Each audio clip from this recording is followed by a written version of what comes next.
morning. This is TCR, TroyCommunityRadio.com. I'm Clint Myers on 107.1 WTJN for David Denoyer on TCTV. It's time on the Saturday morning now for the Mayor's Report, and with me is Mayor Michael Beamish. Good morning. Well, good morning, Clint, David, and all those listening to this great show today.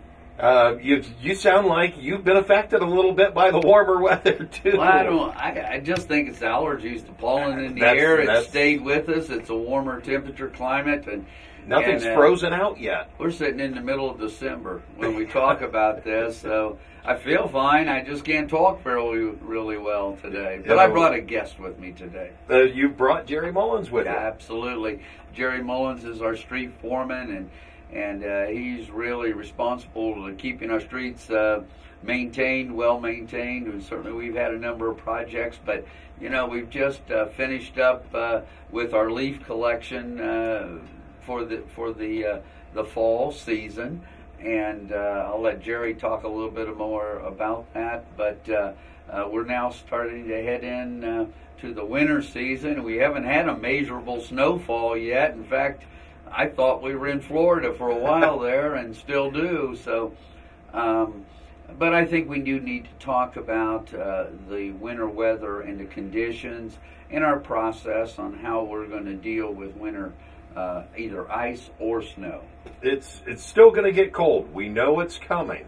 It's just maybe when. It's when. We have had a tremendous unseasonable fall and heading into the winter right now. So, but I do think we're going to have some weather conditions that are going to warrant all of us to be, very sensitive to each other and understanding of each other, and certainly think safety in the winter weather conditions. Absolutely. Now, Jerry, the mayor was just saying that the leaf pickup process that wrapped up. It actually wrapped up on Friday. It does on Friday, yes. Okay. So how much leaves? I was just asking you, but you were saying how many cubic yards? Yeah, it's right around 1,300 to 1,500 cubic yards of leaves that we'll actually collect when it's all said and done. So probably somewhere between 10 to 20 truckload. Wow, that's a lot of leaves. Yep, and we collect those with our leaf suckers and the trucks and all. And we've really managed to be on schedule pretty much the whole year. We're going to be finishing up across the river by Friday, and we really mainly just did it with the two leaf-sucking vehicles. I'm sure some of the citizens have seen it out, and it's a much more efficient process because it's just one guy. He's in the truck, he sucks them up. There's not a need to put the sweeper behind him, so it's a much cleaner, more efficient method of picking up, and it's really helped us to stay on schedule. I was behind the truck the one day, and it does. I mean, it's when they drive off, it's gone. Yeah, it looks really a lot better, and the main thing is the efficiency. It frees up our guys to do other things. We've managed to get a lot more crack sealing of the streets done. We've done a little bit more asphalt, and we're even asphalting today, which is abnormal for a December. But with the weather, the asphalt plant staying open a little longer, everybody's enjoying the opportunity to get more stuff done. Well, I like that you pointed that out. Maybe a chance to explain to folks. You're talking about the asphalt plants staying open a little bit longer with the warmer weather. There's a difference between what you work with in the warmer weather versus in the colder weather. You use a cold patch. Correct, yeah. And as long as the asphalt plant's open, if we get a street opening like a main break or something of that nature, we can fix it permanently with the hot asphalt. Once that plant closes and we have a main break, you'll see us out. A lot of times we'll try to maintain them with gravel, but on a main road, that's just hard to do. The gravel continues to get out of the hole, and we'll have to go get a cold patching material. It's a temporary fix for the winter until the plant opens back up again in the spring and we can go out and refix it. But this is great because unfortunately we have had main breaks, and right now we've been able to repair them with a hot mix, so they're done for the year. All right. Now, Dye Mill Road facility, that is officially closed for the year? Yes, it's officially closed. I know we've had some people show up down there because, like I said, people are just getting a lot more stuff done right now. You can still be in the yard. Right, and they're calling wanting to know if we could open it up. But it does close the first Saturday every year after Thanksgiving, and it has closed again. But it will open up again in the spring. If you can hold on to that stuff, take it down there in March or April, and we'll be open. You can take take it in that way. Really, the only other alternative at this point is to take it out to the transfer station on 25A, but unfortunately, they require you to pay to throw it away. If it's small enough or you can bust it up enough, we're still going around collecting the tea bags. That was going to be my next question. So the tea bags are still available that folks can get those, and Right, you can still buy those from Building and Collection uptown, where you pay your water bill. Also selling them at true value, and we've used quite a bit of those this year. Over 7,000 of those things have left the facilities that we sell them from. So a lot of citizens are using those, and they're perfect for this time of the year. If you got a little Bradford pear that's still hanging on to its leaves, and they decide to fall, next week, you can pick those up, put them in a tea bag, and we'll gladly come by and pick them up for you. We do ask that the citizens, after Friday, don't put your leaves out on the street anymore, because especially if winter actually shows up, I hope it doesn't, but if it shows up, we won't have the manpower to go out and continue to pick them up once it starts snowing. So we really need the citizens to utilize the tea bags after Friday. all right. A lot of folks have mixed emotions about this warmer. I myself am really liking the warmer weather, and I'd like to see snow right at Christmas, and then it can get warm again. Well, this time last year, Jerry, I believe we've had a number of snow incidences that we haven't had to worry about yet. So maybe we ought to talk a little bit about some of the, our salt storage and what we have available to us compared to, say, last year. Right. Last year we had already been out 4 or 5 times prior to Christmas. Actually, we had gone out 3 times in November. We had a 3-inch snowstorm, and we'd actually used probably close to 100 tons of salt already. Wow. By the time Christmas had rolled around. Well, we haven't used any at all this year so far. We have a full barn, which is 1,000 tons of salt on hand, and we have 500 more that we can replenish should we have to use it. Hopefully that doesn't happen. Yeah, but I'm kind of hoping does, the same thing. Yeah, and we still, this year, I know the citizens kind of got used last year to seeing us with the brining operations. So once the season actually gets there and we actually do get snow or ice, we're still going to be brining, and we've even upgraded that system even more so. So we'll be out brining all the streets, try to get out about 24 hours in advance of the storm. And the neat thing about that is if we salt the whole city, if we just go out and salt it, it's close to about 75 tons to 80 tons of salt to salt every single road. We can brine every single road and only use 15 tons of salt. Wow. So that's really a good way to go out and get ahead of the storm. If we get 2 or 3 inches of snow, the benefit of that is, and when we finally get out and start plowing, it prevents the snow from adhering to the road. But if you get in 1 inch snow or below, a lot of times that'll save us from having to come in at all. That will melt that storm enough to where there's enough of a liquid on the street to where you won't have to bring the guys in and throw the salt. So this is really something we're really being proactive and trying to save a lot of money, but still provide good, safe streets for people to drive on. Now, there are actually, I know we talked about it last year, there's sensors in the road that let you know when they're freezing. Right. There's a state of Ohio website. It's called OGO, and they actually have sensors on the interstate that tells us the surface temperatures of the road, and it gives you just a good idea of whether or not brining is the right time, and it also tells you whether or not you expect to, like right now, if it all of a sudden today the temperature dropped and it snowed tomorrow, you really wouldn't expect it to stick right now because the road surface, I checked it on my way in there, is 48 degrees. Mm-hmm. So the snow's not going to stick right now, even if we did get a strange storm that came in. And that's the good thing about these early seasonal temperatures right now. Even if you do get that first snow, shouldn't be that effective. The ground hasn't had that chance to freeze at all. No, not at all. No. So right now, a snowstorm right now, probably now, of course, if it's going to be a foot or two, eventually it's going to start. Eventually. But a light snowstorm right now wouldn't cause a whole lot of issues right now for us. All right. Jerry, I want to mention, because you do such a great job, and it's your crew, it's your team, and there are not that many people that deal with that weather conditions, and yet they do such a great job. And a lot of times, we want things done instantaneously. It takes a while to get through the city of Troy. Yes. You may want to talk about, how we prioritize our streets too. That's a good point. Because a lot of people think we got unlimited resources and unlimited people, And it's not really the case. Your team just does efficient, effective job. But you want to talk a little bit about when we do have a storm incident, how the priorities go. Okay, yeah, that's a good point. And we have our priority roadmap on the website, so you can tell what our priority 1s, 2s, and 3s are. And basically, if it's a cul-de-sac, it's a priority 3 road. We are eventually going to get to that cul-de-sac Right. plowing, but it may not be, it may even be a day or two after the storm. And I know some people think that might be a little long, but if you get a 6 or 8 inch snow, or even 4 to 5 inch snow, it can take all the 11 guys that I have a good 6 to 10 hours after the snow has stopped to get all of the priority roads cleared. So, I mean, if it starts snowing at, 9 o'clock in the morning and it snows till 6, 7 o'clock at night, it's not going to be until the next day, sometime in the afternoon hours, before we even get done with the main roads.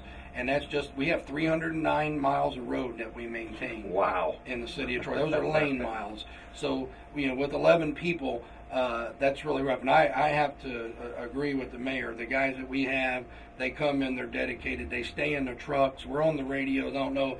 Some citizens will listen to us. A lot of chatter. I have listened before to the chatter, and yeah, you're out getting it done. We're trying to get it done, and occasionally we'll say some things on there to keep people motivated and laughing, because that really is, for people that haven't done it, it really is a very stressful and physical event. I mean, we go to snow and ice classes. We send the guys, and you don't kind of realize, I mean, people that have drove 14 hours to Florida or something, they will know, yeah, that's a tiring thing. But imagine doing that while weaving in and out of traffic. And you never left town. Yeah, yeah, exactly. You never left town, and you're weaving in and out of traffic, and you're trying to miss parked cars, which would really lead us into what to do if the storm would hit. Basically, what we really like to let citizens know, and I say this every time I'm up here. The city of Troy, the citizens are highly intelligent when it comes to doing things like putting your brush out, putting your leaves out, trying to stay out of the way when it snows. The guys will tell you, for the most part, the citizens get it here. It's one of the best towns I've ever seen, that the cooperation from the community when something like that happens.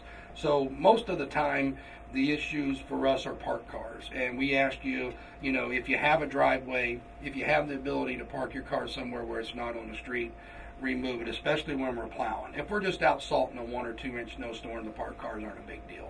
But especially if we get into a part where we're actually hearing that we're plowing, there's emergencies on the roadways. There's, they have snow emergency levels in the county. If you can get your vehicle off the street, it really helps us to get the snow plowed off to the curb, and it would prevent you from getting your car plowed in if it's on the street. Now, I know a lot of people might be listening and saying, well, it doesn't matter if I put it in the driveway, you just plow me in my driveway. We try not to do that, but unfortunately, when you get a decent snowfall, you get the big snow. Yeah, the snow.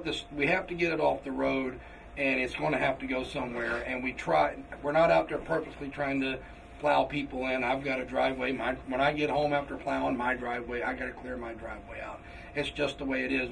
If you don't have to leave your house, we ask that if you can wait, don't plow your driveway out until we've gone down your road for the last time. You can usually tell when the snow's slowed down or stopped and we've been there and it's curb to curb. If you can wait that long, and I understand some people got to get to work and maybe got to plow themselves out before we're done, but if you can wait, that will alleviate a lot of the frustration with that. Now, in all honesty, I got to say, kind of the same experience of having your driveway shut. I've noticed, or when that would happen, it's the cars that are parked on the street, and the plow working around it is actually, right, because those cars are there, it makes it worse, is what I'm trying to say, at your driveway then.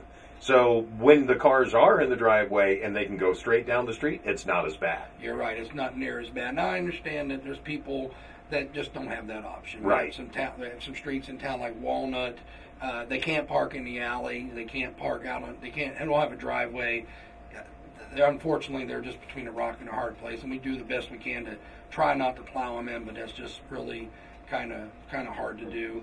We do ask that if we try not to plow fire hydrants in. We do everything we can to avoid that. A lot of times when we get in with backhoes and loaders, when we get a bigger snow, we'll try to push it off the ramps and the areas where people are walking, and we may even plow one over. We try everything we can not to, but it's dark, it's night. Those things don't always have lights near them, and we might cover one. We ask that you call if we do.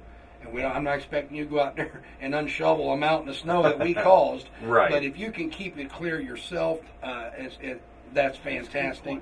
But if we plow it over, please just call us 335-1914. We'll send somebody out to uncover it. But you pointed out a good thing, and that is keeping those fire hydrants clear. Right. And let's add the storm sewers as well. Yeah, storm sewers as well. Because when that starts to melt, yeah, you want to have a place where that can go. And so I know we talked about that with leaves, keeping it clear and free. The same thing goes for ice and snow. Definitely, and that's one of the things we were talking about, how well the leaf season has gone. We're going to go into this winter with much better open catch basins because we've caught the leaves. We've had the opportunity to get them, and our catch basins are looking pretty good right now. Where there have been years where it snowed halfway through leaf season. Yeah, and the snow's on top of the pile of leaves that you just couldn't get to in time. So this for us, this is the perfect scenario for street guys. Is you get a good mild December to get all the leaves picked up, and then if it wants to snow, well, it gets you a little ahead of the game. Exactly, and it frees up one worry from us of the catch basin issue. You can still get them clogged with the snow, but not having all them leaves packed there really helps out quite a bit. I think the citizens that are listening to the show can see right away that Jerry and his crew do care about the whole community. And Absolutely. It does take patience. Let's face it, when it snows, there's a lot of things on people's minds, and it takes patience, it takes understanding, knowing that we're out there, but that we don't have unlimited resources, we don't have unlimited manpower, and we don't have unlimited equipment, but we have a procedure, a policy, and we have a team that really is dedicated to be efficient and effective. And I just ask everybody to be patient and understanding, because they're out there, I can guarantee you, and they have a system that they try to get the main roads, because that's the highest traffic, and then go into the secondary and as Jerry said, cul-de-sacs where I live. I think this is the fourth year that we've been watching, the downtown in the snow since we went on with the radio station. And I'll commend you, because when the downtown when it's cleaned out and efficient and quick.